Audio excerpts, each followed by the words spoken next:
إلى الله لننشر الخير في الكون الذي حار ونرسل. بسم اللہ الرحمن الرحیم. صرف 5 منٹ کا مدرسہ قرآن و حدیث کی روشنی میں.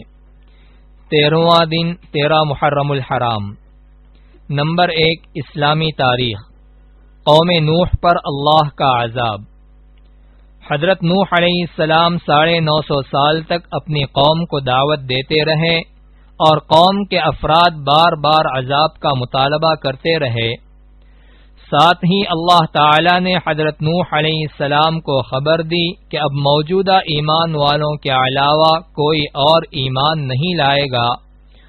تو انہوں نے دعا کی، اے اللہ اب ان بدبختوں پر ایسا عذاب نازل فرما کہ ایک بھی کافر و مشرک زمین پر زندہ نہ بچے.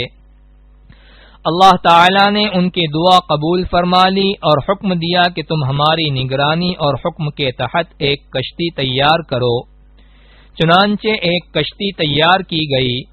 پھر اللہ تعالی کے حکم سے زمین و آسمان سے پانی کے دہانے کھل گئے اور دیکھتے ہی دیکھتے زمین پر پانی ہی پانی جمع ہو گیا. اس وقت حضرت نوح علیہ السلام بحکم خداوندی مؤمنین اور جانداروں میں سے ایک ایک جوڑے کو لے کر کشتی میں سوار ہو گئے. باقی تمام کافر و مشرک پانی کے اس طوفان میں ہلاک ہو گئے. 6 مہینے کے بعد کشتی 10 محرم الحرام کو جودی پہاڑ پر ٹھہری تو حضرت نوح علیہ السلام اہل ایمان کو لے کر امن و سلامتی کے ساتھ زمین پر اترے اور پھر اللہ تعالی نے انہی سے دنیا کی آبادی کا دوبارہ سلسلہ شروع فرمایا. اسی لیے آپ کو آدم ثانی کہا جاتا ہے. نمبر 2 اللہ کی قدرت. زمزم کا پانی.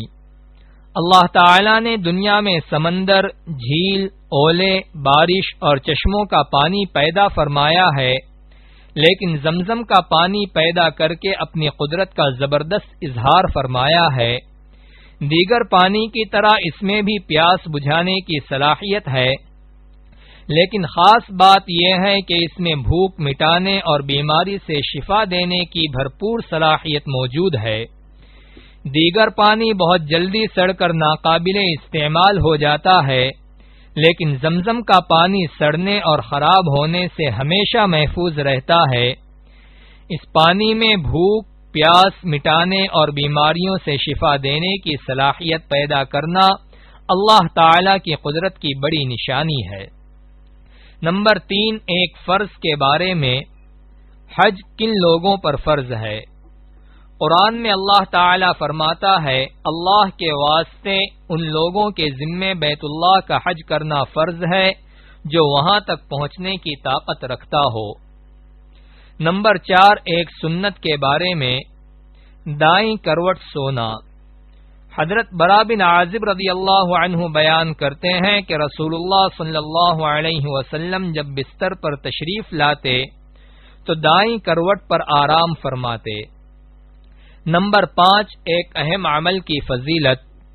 سخاوت اختیار کرنا. رسول اللہ صلی اللہ علیہ وسلم نے فرمایا، اللہ تعالی سخی ہے اور سخاوت کو پسند کرتا ہے، اچھے اخلاق کو پسند کرتا ہے اور برے اخلاق کو ناپسند کرتا ہے. نمبر 6 ایک گناہ کے بارے میں. کوئی چیز عیب بتائے بغیر بیچنا.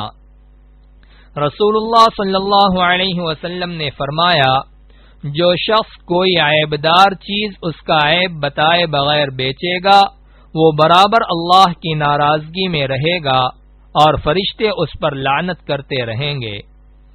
نمبر 7 دنیا کے بارے میں. دنیا کی نعمتوں کا خلاصہ. رسول اللہ صلی اللہ علیہ وسلم نے فرمایا، تم میں سے جس شخص کو صحت و تندرستی حاصل ہو اور اپنے گھر والوں کی طرف سے اس کا دل مطمئن ہو اور ایک دن کا کھانا اس کے پاس موجود ہو تو سمجھ لو کہ دنیا کی تمام نعمت اس کے پاس موجود ہے. نمبر 8 آخرت کے بارے میں. اہل جنت کی نعمت. قرآن میں اللہ تعالی فرماتا ہے، بے شک اہل جنت عیش و راحت کے مزے لے رہے ہوں گے، وہ اور ان کی بیویاں سایوں میں مسحریوں پر تکیے لگائے بیٹھے ہوں گے اور ان کے لیے اس جنت میں ہر قسم کے میوے ہوں گے اور جو وہ طلب کریں گے ان کو ملے گا۔ نمبر 9، طب نبوی سے علاج۔ زیتون کے تیل کے فوائد۔ رسول اللہ صلی اللہ علیہ وسلم نے فرمایا، زیتون کا تیل کھاؤ اور اسے لگاؤ، کیونکہ اس میں 70 بیماریوں سے شفا ہے، جن میں سے ایک کوڑھ بھی ہے۔ نمبر 10، قرآن کی نصیحت۔ قرآن میں اللہ تعالی فرماتا ہے، اے ایمان والو، اللہ سے ڈرتے رہو جیسا کہ اس سے ڈرنے کا حق ہے، اور مرتے دم تک اسلام پر قائم رہنا۔